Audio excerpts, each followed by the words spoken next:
xaabiya de waa kaase waa la idinka tagay qaybta waxaynu ku eegaynaa maamulkii koonfur galbeed ee saddexda gobol ka koobna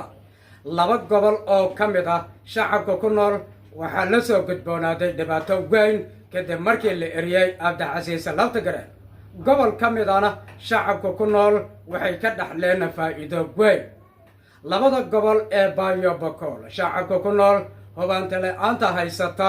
iyo dhibaatada la soo gudboonaatay kadib markii meesha laga saaray cabdicasiis laftagareen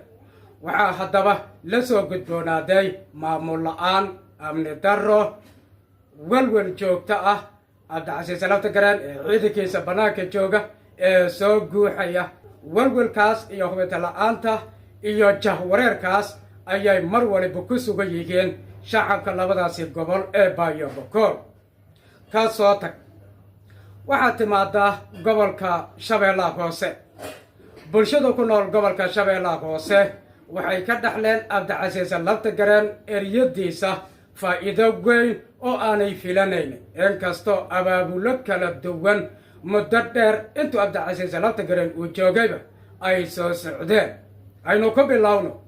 magaalada Muqdisho waxaa lagu qabtay 2025 bilowgeedii shir loogu magac daray dhowrqabe kaas oo looga arrinsanayay arrinta ee la xiriirtay koonfur galbeed sidii ay ugu go'i lahaayeen shirkaasi wuxuu dhaxlay markii dambe in loo wareejiyo gobolka Shabeellaha Hoose dhowrqabe 2 ayaa loo bixiyey waxaa lagu qabtay duleedka magaalada Marka deegaanka la yiraahdo Cismaan Quule ee howlka la yiraahdo Hoos Qaboobe shirkaas dambe ee dhowrqabe 2 wuxuu dhaxlay in qabaa'ilka degan Shabeellaha Hoose oo dhan laga qayb geliyo magaca waa laga bedelay waxaa loo bedelay Goolwade markii Goolwade la iskugu yimid falanqayn iyo kabaarandeged iyo sidii ay u samaysan lahaayeen maamul goboleed waxaa meesha ka baxay maamulkii koonfur galbeed ee cabdicasiis laftagareen madaxweynaha uu ka ahaa bulshadan haddaba ku nool gobolka Shabeellaha Hoose siday u dhan yihiin qabaa'ilada halkaasi degan waxay tabashooyin ay ka qabeen maamulka koonfur galbeed hal reer oo keliya ma ah qabaa'ilada degan Shabeellaha Hoose oo dhan ayaa ka signaa tabashada ay ka qabeen maamulka koonfur galbeed intii lagu gudi jiray abaabulka iyo maka go'naa maxaynu samaynaa cabdicasiis laftagareen maamulkiisii ayaa meesha ka baxay waxay haddaba ku dhawaaqeen oo ay isku raaceen in ay samaystaan maamul goboleed kaasoo loo bixiyey koonfur bari waxaa haddaba si ku meel gaar ah madaxweyne looga dhigay muddo 2 sannadooda sawirka halkan ka muuqda gadaashayda Cumar Cali Axmed waxaa loo yaqaanaa lagu naaneesaa Cumre Cumar Cali Axmed waa madaxweynaha maamulka ee koonfur bari wuxuu maamuli doonaa gobolada Shabeellaha Hoose iyo Jubbada Dhexe dastuurka qabyo qoraalka ee Soomaaliya wuxuu dhigayaa 2 gobol iyo wixii ka badan in maamul goboleed ay noqon karaan oo bulshadu ay samaysan karaan haddaba bulshada ku nool gobolka Shabeellaha Hoose iyo Jubbada Dhexe ayaa waxay isku raaceen maamulkaas ee koonfur bari in ay samaystaan oo maamulka Jubbalandna Jubbada Dhexe laga soo jaro koonfur galbeedna Shabeellaha Hoose laga jaro koonfur bari sidaasi loogu bixiyey faa'iidada weyn ee haddaba eriyadii cabdicasiis laftagareen la eriyey ee ay dhaxleen bulshada ku nool Shabeellaha Hoose ayaa waxay tahay maamul goboleedkaas ee ay isku raaceen in ay samaystaan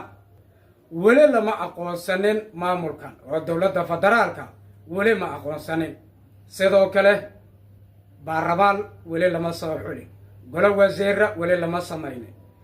hadda unbaa la dhisay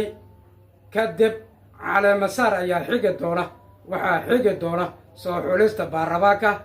iyo samayntii kale ee inta maamulba looga baahan yahay ayaa hadda lagu howlan yahay dhinaca dowladda federaalka ee Soomaaliya ergo ka socota dhinaca maamulkan koonfur bari ayaa durba waxay ka bilaabeen dhaqdhaqaaq la xiriira dhinaca dowladda federaalka sidii loo aqoonsan lahaa maamulkan ee bulshada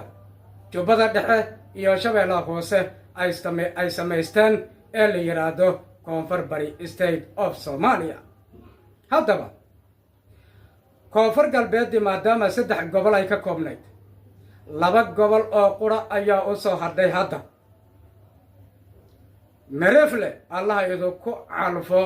labadiina gobol digel iyo wixii soo raacuba waxay samaysteen maamul goboleedkan la yidhaahdo koonfur bari state. maxaa sababay haddaba in maamul goboleed ay ku dhawaaqaan digil iyo wixii soo raacaba ilaa jubbada dhexe? waa wax laga arkay maamulkii koonfur galbeed ee cabdicasiis laftagareen madaxweynaha uu ka ahaa muddadii 7 sano ku saneed cadaalad darradii faraha badnaa ee muddada dheer laga soo tabanaya. qoladan ee koonfur galbeeddii hore ee halkaasi xukumaysay waxay garan waayeen war shacabkan ku nool gobolka shabeellaha hoose maadaama meesha keliya ee dhaqaalaha ay ka helaan ay ahayd ee khayraadka faraha badan uu dhex eegaago qudaarta wax walba maxaa la yidhaahdaa haddii ay tahay deked eerbooro wax walba laga heli karo in madaxweyne ku-xigeen ay siiyaan maxaa la yidhaahdaa hay-adaha maamulka in loo badiyo xildhibaanada loo badiyo si bulshada loo soo jiito oo aanay ka go-in way garan waayeen. cabdicasiis laftagareenkii la eryeyna waa uu garan waaye. haddii uu gartayna dee xaasinimo iyo doqonnimo intaanu u geysay ka xaaxaabiya de waa kaase waa laydinka tagay. waa ahaatay shabeellaha hoose ilaa jubbada dhexe halkaas ayaa maamul laisku wada raacsan yahay shacabka ku nool 2 gobolba ay raalli ka wada yihiin halkaasi lagu dhistay. shabeellaha hoose waaba garanay jubbada dhexena sababtu maxay tahay bulshada ku nool jubbada dhexe iyana sababta keentay waxay tahay horta jubbada dhexe axmed madoobe iyo maamulkiisu ma maamulaan oo kooxda shabaabka ayaa maamula. maamul goboleedkoodii ee jubbalandna haddee waxba kuma haystaan oo niman shabaababa haysta sidaa awgeed waxba kuma haysanin. hadda waa la xorayn doonaa oo koonfur bari ayaa xorayn doonta bulshada. haddaba jubbada dhexe taas ayaa keentay in iyana maamulkan ee cusub lagu soo daro. howl adag ayaa u taalla haddaba maamulkan ee cumre axmed oo madaxweynaha uu ka yahay ee koonfur bari. aan u wada hambalyeyno wuxuu ku soo biirayaa maamul goboleedyada ee ka jira Soomaaliya. wardee waqooyi bariba waa tii la aqoonsaday waa 2 gobol sool iyo sanaag. soo intaas ma ahayn mase gobol kale waa 2 gobol haa dee kuwaana waa 2 gobol. koonfur galbeedna dee waa 2 gobol. waa isku dhammaatay sheekada maadaama koonfur bari maamul la yidhaahdo oo ka ag samaysmay. keliya waxaa u hartay in la aqoonsado intaas keliyaha u dhiman wax kaloo u dhiman male. intii maamul laga rabay waa ay yihiin. aragtidaadu maxay tahay qaybta hoose ee commentiga dee muuqaalkan uu soo gaaraan la wadaag saaxiibada tibita labada intaanu kooda kulmayo. nabadgelyo.